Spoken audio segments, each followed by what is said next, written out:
السلام عليكم ورحمة الله وبركاته.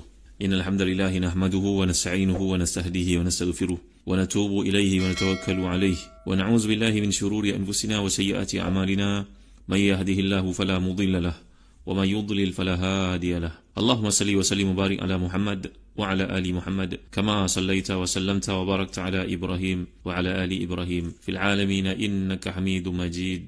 أما بعد. Para pendengar yang dirahmati dan dikasihi sekalian, alhamdulillah syukur pada Allah Subhanahu Wa Taala. Kita masih lagi bincangkan surah Yusuf, surah yang disebut oleh para ulama tabi'in seperti Atha dapat merawat tekanan, kegelisahan, kegundahan yang berlaku dalam kehidupan kita, dan jangan lupa untuk kita sentiasa mengamalkan doa bila kita dalam kesulitan, seperti doa riwayat Imam Ahmad dalam musnadnya, iaitu Nabi menyuruh kita untuk meminta kepada Allah, munajat kepadanya. Allahumma inni abduk, ibnu abdik, ibnu amatik, nasiyati biyadik, madin fiyya hukmuk, adlun fiyya qada'uk, as'aluka Allahumma bikulli ismin huwa lak samaita bihi nafsak aw anzaltahu fi kitabik aw 'allamtahu ahadan min khalqik aw ista'sarta bihi fi 'ilmi ghaibi indak an taj'al al-Qur'an al-'azim rabi'a qalbi wa nura sadri wa jala'a huzni wa zahaba hammi wa ghammi. Doa ni penting untuk diamalkan kerana ia merupakan satu kebenaran, tuan-tuan dan puan sekalian. Hidup ni berbagai-bagai ujian, ada ups-nya, ada downs-nya, maka mohonlah kepada Allah. Dan doa ini diajar Nabi, tidak ada seorang pun yang bacanya melainkan Allah akan menghilangkan kegundahan, kegelisahan, keresahan yang berlaku dalam hidupnya. Ini healing orang Islam. Apa maksud doa ni, tuan-tuan? Ya Allah, aku ni merupakan hamba-Mu, anak kepada hamba lelaki-Mu, anak kepada hamba perempuan-Mu, ubun-ubunku dalam genggaman-Mu, wahai Tuhan. Segala ketetapan-Mu adil untuk aku. Segala ketetapan-Mu berjalan untukku. Tidak aku ragui sedikit pun dari hikmah-Mu, wahai Tuhan. Aku mohon kepada-Mu dengan segala nama yang Kau miliki, yang Kau turunkan kepada hamba-Mu, yang Kau ajar kepada kami, yang Kau sebut dalam kitab-Mu, yang Kau simpan di sisi-Mu, kerana tidak layaknya kami mengetahui nama tersebut, ya Allah. Supaya Engkau menjadikan Quran ni ibarat taman bunga yang indah untuk hati yang gundah ini, dan hilangkan segala kegelisahan yang ada padanya. Ini doa, kata Nabi SAW, pesan baginda alaihi salatu wassalam, kalau kita mengamalkannya, Allah akan hilangkan rasa resah yang ada dalam diri kita. Di samping itu, sebagai satu ikhtiar, kata para salihin, iaitu membaca surah Yusuf ini, kerana kita akan sampai kepada ayat kesedihan yang berlaku pada Nabi Ya'qub AS atas kehilangan anak-anaknya itu, terutama Yusuf. Ini boleh kita lihat takwilan, penjelasan para ulama terhadap isu tersebut. Adakah dibolehkan untuk mengatakan sedemikian atau ada penjelasan di sebaliknya? Baik, kita kembali kepada ayat yang ke-84, mengisahkan tentang Nabi Ya'qub dengan ujian yang dialaminya itu. Bagaimanakah baginda menghadapi beban itu? Iaitu Allah menjelaskan, a'udzubillahi minasyaitanir rajim, wa tawalla anhum wa qala ya asafa ala Yusuf wa biyaddat 'aynahu minal huzni fahuwa kadhim qalu tallahi tafta'u tazkuru Yusuf hatta takuna haradan aw takuna minal halikin qala innama ashku bathi wa huzni ila Allah wa a'lamu minallahi ma la ta'lamun. Sadaqallahul azim. Ayat terjemahannya pada muka surat 612. Dan Ya'qub paling dari mereka, iaitu anak-anaknya, seraya berkata, aduhai duka citaku terhadap Yusuf, dan kedua mata menjadi putih kerana kesedihan, dan dia adalah seorang yang menahan marahnya terhadap anak-anaknya itu. Mereka berkata, demi Allah, sentiasalah engkau, wahai ayah, asyik-asyik mengingati Yusuf sehingga nanti engkau akan mengidap penyakit yang berat, atau engkau termasuk orang-orang yang binasa. Ya'qub AS menjawab, sungguhnya hanya Allah lah, kepadanya lah aku mengadu kesusahan dan kesedihanku, dan aku mengetahui dari Allah apa yang kamu tidak mengetahuinya. Jadi kita dapat lihat dalam ayat ini bahawa Nabi Ya'qub AS mulalah mengalihkan posisinya, meninggalkan anak-anaknya, barangkali cucu-cucunya, dan berkata, Allah, sedihnya apa yang berlaku ni, apa yang menyebabkan baginda sehingga menderita keputihan pada mata, iaitu setengah mengatakan ini merujuk pada buta sebenarnya. Indahnya ayat-ayat Allah SWT bila membicarakan sedemikian, begitu teliti pemilihan perkataan yang dapat kita lihat. Jadi apa yang diucapkan Nabi Ya'qub ini serupa dengan apa yang diucapkan ketika anak-anaknya datang menyampaikan kepada baginda musibah yang menimpa Yusuf. Dulu kita baca dalam ayat yang ke-18 yang lalu. Jadi baginda menduga dengan sebenar-benarnya satu yang buruk itu berada dalam ucapan anak-anak yang 9 orang ini. Kita faham kan? 2 orang berada di Mesir, seorang di luar pengetahuan baginda di mana berada, iaitu Yusuf AS. Jadi dugaan baginda terhadap apa yang mereka lakukan pada Yusuf ini benar. Tapi dugaan pada kali ini, kemarahan baginda itu tidak sepenuhnya benar. Ini menunjukkan kepada kita bahawa seseorang Nabi tidak akan mengetahui perkara gaib, melainkan apa yang diberikan oleh Allah kepada mereka. Seperti juga bila umat Islam mengalami kekalahan, tewas mereka di medan Uhud, maka Nabi menyatakan, walau kuntu a'lamul ghaib lasaksartu minal khair wa ma masani su. Kalau aku tahu benda-benda yang gaib yang akan berlaku akan datang, datang dan luar pengetahuan aku, maka tentulah kita semua akan selamat daripada perkara-perkara semikian. Jadi apa yang penting Nabi Yaqub tahu, anaknya seperti Bunyamin itu tidak mencuri. Kerana sebab itu baginda menolak laporan anak-anak yang lain bahawa Bunyamin ditangkap kerana mencuri. Ini memang tidak masuk akal. Jadi prasangka ini dapat difahami kerana pengalaman baginda menangani isu kehilangan Yusuf sebelum itu. Ada kalangan ahli tafsir mengatakan bahawa ini bukan menolak ucapan anak-anaknya. Bagaimana mungkin baginda membantah dan tidak mempercayainya, sedangkan banyak indikator yang telah kita lihat kebenaran kata anak-anak itu, iaitu apa yang tersebar luas, pemberitahuan orang ramai, percakapan orang ramai. Tentulah berita itu telah tersebar, dan kafilah yang pulang pun bila ditanya tentu akan mengiyakan kata anak-anak itu. Dah jadi mutawatir, bukan ahad lagi, dia jadi mutawatir, dia jadi benda yang pasti. Jadi ucapan baginda itu lahir daripada firasat bahawa peristiwa tersebut berkaitan dengan segala inisiatif dan konspirasi jahat mereka yang memang disengajakan supaya Bunyamin ditangkap. Itu maksudnya. Kerana kamu dah tahu bahawa orang yang ditangkap, orang itu akan diperhambakan kalau terbukti kesalahan itu dilakukan olehnya. Mengapa kamu kata perkara itu kepada Raja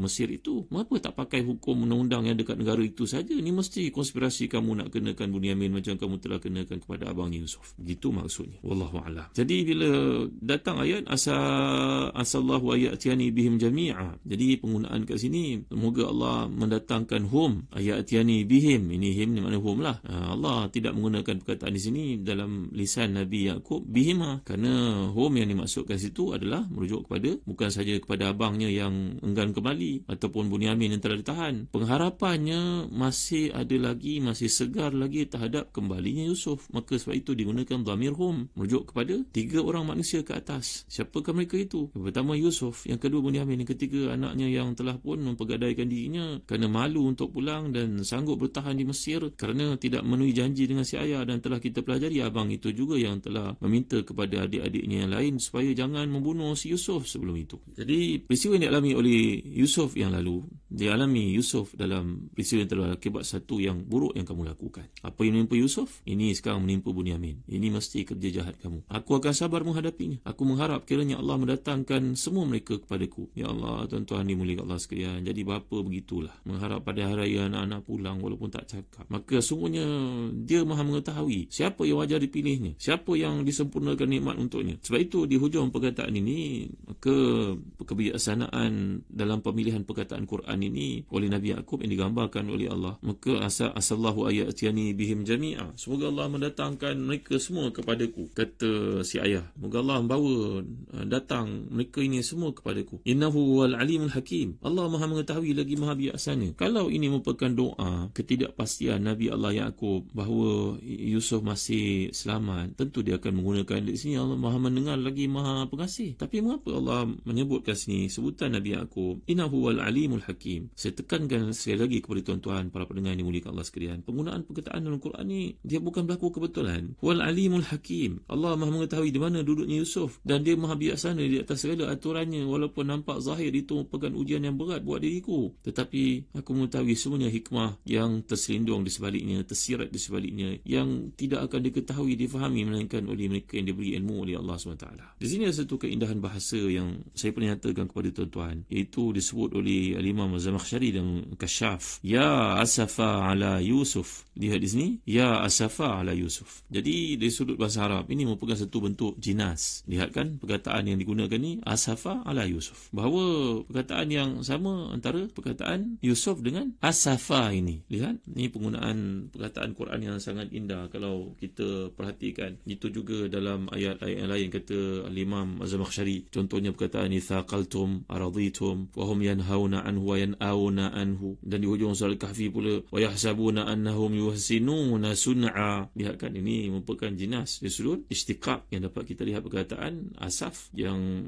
perkataan asafa ni dengan Yusuf akarnya seolah-olah sama, iaitu adanya huruf sin dengan fa dan sebelum itu alif. Dan kita maklum seperti yang saya terangkan awal-awal dahulu, Yusuf ini bukannya perkataan Arabi, dia merupakan perkataan Ibrani. Jadi Nabi Yaqub dalam ayat ini seakan-akan hanya mengingat Nabi Yusuf saja, seperti yang telah kita jelaskan dalam kuliah kuliah yang terdahulu, penjelasan oleh Al-Imam Al-Fakhr Razi dan tafsirnya. Jadi tidak menyebut dua orang anak yang lain kerana juga dijelaskan oleh Imam Tahir Ibn Ashur dan tafsirnya Tahrir Tanwir, bukan berarti Nabi Yaqub tidak sedih, tidak ingat pada Bunyamin dan juga Robel ataupun Yahuza ataupun Syamun. Hanya saja kerana surah ni daripada awal fokusnya apa yang dibawakan kepada kita ialah kisah perjuangan seorang Nabi dengan sifat ihsannya, itu Nabi Yusuf AS. Maka demikian juga kata Imam Sya'rawi dalam tafsirnya yang terkemuka itu, Khawatir Sya'rawi itu, beliau mengatakan bahawa Yaqub AS hanya mengucapkan Nabi Yusuf kerana Bunyamin sangat mirip dengan rupa Yusuf, dan sekurang-kurangnya Nabi Yaqub tahu Bunyamin ditahan, berada dalam tahanan, dan abangnya Robel tidak mahu pulang, masih berada di Mesir, insyaAllah keadaannya selamat. Cuma Yusuf ini yang masih tidak kelihatan di mana dia berada, tidak difahami, kabur di mana dia berada. Walaupun baginda tahu ini merupakan bakal Nabi Allah, tetapi di atas sifat manusiawi yang telah kita pelajari, kadang-kadang ia menggugat juga perasaan seorang ayah, mengingatkan kepada keselamatan anaknya, aspek itu begitu. Jadi perkataan yang digunakan oleh Allah juga kazim, kaf, va, mim. Kazim bahasa perkataan kazama, yang berarti kalau kita lihat dalam Al-Mufradat oleh Al-Imam Al-Asfahani merujuk kepada mengikat dengan kuat. Jadi kesedihan masuk dalam hati seorang manusia, bergolak dalam hati itu dan mendorong seseorang itu untuk melakukan perkara-perkara yang tidak sepatutnya. Kemarahan akan menyebabkan dia explode, meletup. Ketakutan, kesedihan, kegelisahan, maka kita akan lihat dia suruh tindak balas, reaksinya mungkin akan menampakkan satu tanda tidak lega. Tapi jika seorang Nabi, maka Allah SWT menyebut dalam penggunaan seolah-olah dikiaskan isti'arahnya di sini, ditutup pintu hati itu rapat-rapat supaya ia tidak bergolak dan tidak memberi kesan kepada di luar. Maklumlah sifat ismah seseorang Nabi meletakkan baginda di tahap tingkatan perlakuan tindakan yang sangat matang. Jadi tidak patut muncul kata-kata ataupun satu reaksi yang buruk pada seorang manusia maksum macam baginda. Demikianlah Allah menggunakan perkataan kazim. Sebab itu kalangan para ahli tafsir mengatakan bahawa kata-kata yang diungkapkan ini seperti disebut oleh Al-Imam Sidi Hasan Khan Al-Kanuji Al-Bukhari dalam tafsirnya Fathul Bayan, bahawa ia menjelaskan tentang sifat seseorang Nabi itu, iaitulah baginda tidak akan menyebut perkara-perkara yang buruk. Kerana kita dapat lihat dalam ayat yang berikutnya, bila datang innama ashku bathi wa huzni ilallah, aku mengadu kepada Allah Subhanahu wa taala kesusahan hati dan juga apa yang menimpa aku ini. Jadi ini merupakan satu bentuk aduan kepada Allah, bukan mengadu terhadap apa yang berlaku dalam kehidupan disebabkan Allah. Bukan begitu, ma'azallah. Seorang Nabi Allah, seorang wali Allah tidak akan mengatakan melainkan perkara-perkara yang menampakkan kematangannya di seluruh akidah itu. Dan telah saya huraikan kepada tuan-tuan dalam kuliah-kuliah yang terdahulu betapa sifat ihsan dalam bab akidah itulah yang menjadi teraju dalam kehidupan seseorang manusia pilihannya seperti Nabi Yaqub. Jadi dapat kita lihat kat sini bagaimana baginda mentaujiihkan, mana mengarahkan rasa sedih yang berlaku dalam diri baginda itu kepada Allah. Maka itu sebabnya baginda menyebut innama ashku bathi wa huzni Allah. Nanti saya akan huraikan kepada tuan-tuan apa beza perkataan bathun dengan huznun. Ada beza sebenarnya. Bathun, perkataan batha yabuthu, mana menyebarkan. Kalau seorang itu punya anak seorang, mungkin di kalangan yang diuji oleh Allah SWT, mungkin satu penyakit berlaku padanya, mungkin dipanggil orang sebagai OKU, mungkin autism. Seorang boleh dipendamkan lagi, tapi kalau 2 orang, 3 orang, agak-agak mampu tak seorang untuk mendamkannya? Maka tentulah dia tersebar, bukan? Kalau seorang itu menjaga anaknya yang sakit, kemudian dalam pada itu meninggal pula suaminya, agak dapat dipendamkan tak? Saya nak buat perkaitan ini untuk tuan-tuan faham beza dengan perkataan huzun dengan bathun yang disebut oleh Allah dalam ayat berikutnya. Inilah yang istimewanya pemilihan perkataan-perkataan Quran. InsyaAllah saya akan terangkan dalam kuliah akan datang. Wallahu a'lam. Wa sallallahu ala sayyidina Muhammad wa ala alihi wa sahbihi wa baraka wa sallam. Walhamdulillahi rabbil alamin wa barakallahu fikum. Wassalamualaikum warahmatullahi wabarakatuh.